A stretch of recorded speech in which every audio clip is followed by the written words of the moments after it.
Praise the lord. యేసుతో ప్రతిదినం అనే ఆధ్యాత్మిక కార్యక్రమానికి మిమ్మల్ని ప్రేమతో ఆహ్వానిస్తూ మీ అందరికీ నా హృదయపూర్వక వందనాలు తెలియజేస్తున్నాను. ప్రియ దేవుని పిల్లలారా, మరి ఎలా ఉన్నారు? బాగున్నారు కదూ?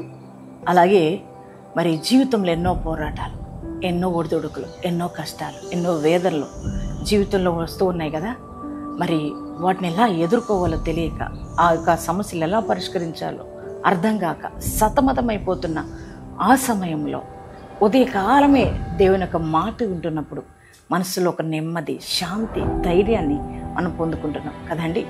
మరి దేవుని మాటలే మన ధైర్యపరిచేది, బ్రతికించేది కదా. మరి ఈ దినం కూడా దేవుడు చక్కటి శ్రేష్టమైన వాగ్దానం ప్రభు మనకిచ్చారు. ఆ వాగ్దానం ఏమిటో చదువుకుందామా? కీర్తనల గ్రంథము 136వ అధ్యాయము 4వ వచనాన్ని చదువుకుందాం. ఆయన ఒక్కడే మహాచర్య కార్యములు చేయవాడు. Praise the lord. దేవుని బిడ్డలారా, మన దేవుడు ఎంత గొప్ప దేవుడు కదా. మనం ఆయన గూర్చి తక్కువగా అంచనా వేస్తుంటాం. మనకున్న సమస్యలను బట్టి, ఇబ్బందులను బట్టి, కష్టాలను బట్టి, శోధనలను బట్టి, ఇవన్నీ తీరవేమో, నా జీవితంలో అద్భుతం జరగదేమో, ఆశ్చర్యకార్యం జరగదేమో అని బలహీన పడిపోతుంటాం. కానీ మన దేవుడు ఎటువంటి వాడంటే ఆయన శక్తివంతుడు, గొప్పవాడు. దేవుని వాక్యం సెలవిస్తున్న మాట ఏంటంటే, మన దేవుడు మహాశ్చర్య కార్యాలు చేయగలిగిన గొప్ప దేవుడు. ఆయన ఒక్కడే. ఎవరు ఆయన? నజరేయుడని యేసు ఒక్కడే మన జీవితంలో గొప్ప గొప్ప కార్యాలు చేయగలిగిన వాడు, మహాశ్చర్య కార్యాలు చేయగలిగిన గొప్ప దేవుడు, మనం ఆరాధిస్తున్న దేవుడు కదండి. ఆయన ఎన్నెన్నో ఆశ్చర్య కార్యాలు జరిగించాడు. దేవాది దేవుడు, అద్భుతాలు చేసిన దేవుడు, మనం ఆరాధిస్తున్న దేవాది దేవుడు కదా. ఇశ్రాయేలు ప్రజల జీవితాల్లో మరి వారి యొక్క కనాను ప్రయాణంలో ఎన్నో ఆశ్చర్య కార్యాలు పరిశుద్ధాత్మ దేవుడు జరిగిస్తూ వచ్చున్నాడు కదా. ఎన్నో అద్భుతాలు దేవుడు జరిగిస్తూ వచ్చున్నాడు. మరి సముద్రాలు చీల్చాడు. సముద్ర గడ్డుగా వచ్చినప్పుడు ఆకాశం నుండి మన్నాను కురిపించి ఇశ్రాయేలు ప్రజలను పోషించాడు. బండను చీల్చి ప్రజలకు దాహాన్ని ఇచ్చాడు కదా. ఎటువంటి గొప్ప గొప్ప కార్యాలన్నీ దేవుడు చేస్తూ వచ్చాడు. అందుకనే కీర్తనకారుడు అంటున్నాడు, మన దేవుడు ఆయన ఒక్కడే మహాశ్చర్య కార్యాలు చేయగలిగిన గొప్పవాడు. అవునండి, నీ ప్రభువు నువ్వు ఆరాధించే దేవుడు ఏ కార్యాలైనా చేస్తాడు నీ జీవితంలో. ఎటువంటి అద్భుతానైనా చేయగలిగిన దేవుడు, ఎటువంటి ఆశ్చర్యకరమైన కార్యాలైనా నీ జీవితంలో చేయగలిగిన దేవుడు. ఆయనకు అసాధ్యమైంది ఏదీ లేదు నాన్న.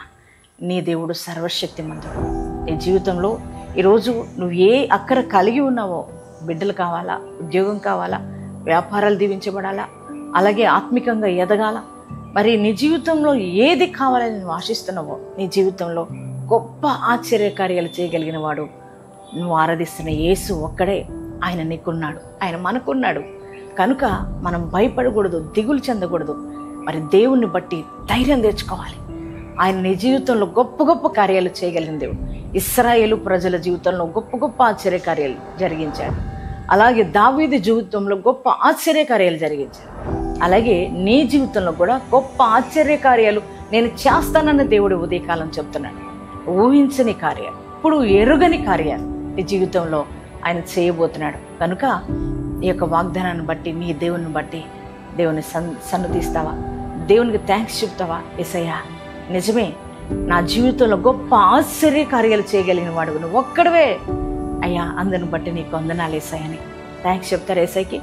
యేసయ్యా నేను నమ్ముతున్నాను, నీ వాగ్దానాన్ని నమ్ముతున్నా, నీ శక్తిని నమ్ముతున్నా. నా జీవితంలో ఖచ్చితంగా ఆశ్చర్య కార్యాలను చేయబోతున్నందుకు థ్యాంక్ యూ జీసస్ అని యేసయ్యకి థ్యాంక్స్ చెప్పండి. ఎంతమంది ఈ వాగ్దానం రిసీవ్ చేసుకున్నారో మీ అందరి జీవితాల్లో వాగ్దానం నెరవేర్చబడను గాక. ప్రార్థన చేసుకుందామా? Thank you father. పరిశుద్ధ మహోన్నతులకు దేవానికి వందనాలు, స్తోత్రాలు. ఈరోజు ప్రభా నాయన మీరు ఇచ్చిన వాగ్దానం కొరకే వందనాలు. ఎంతమంది వాగ్దానం రిసీవ్ చేసుకున్నారో వారందరి జీవితాల్లో ఈ వాగ్దానం నెరవేర్చబడను గాక. తండ్రి నాయన, నువ్వు మాత్రమే మహాశ్చర్య కార్యాలు చేయగలిగిన గొప్ప దేవుడు. నీ శక్తిని మేము నమ్ముతున్నాం ప్రభా. అయ్యా నీ ఉనికిని మేము నమ్ముతున్నాం ప్రభా. దేవా ఇదిగో నన్ను వాగ్దానం వింటున్న బిడ్డలందరి జీవితాలు మహాశ్చర్య కార్యాలు మీరు జరుగును గాక. తండ్రి వాళ్ళకి ఉద్యోగాలు లేని వారికి ఉద్యోగాలు ఇవ్వండి, బిడ్డలు లేని వరకు బిడ్డలు దయచేయండి. అయ్యా ఇదిగో సొంత గృహాలు లేని వరకు సొంత గృహాలు దయచేయండి. వ్యాపారాలు దీవించండి నాయన, చేతి పనులు దీవించండి, వ్యవసాయ పనులు దీవించండి. రోగులు ఉన్న ప్రతి ఒక్కరిని ముట్టి తాకి స్వస్థపరచండి ప్రభు. ఈరోజు మ్యారేజ్ డేస్, బర్త్డేస్ చేసుకున్న ప్రతి వారిని దీవించి ఆశీర్వదించమని యేసు నామములో ప్రార్థిస్తున్నాం తండ్రి. ఆమేన్.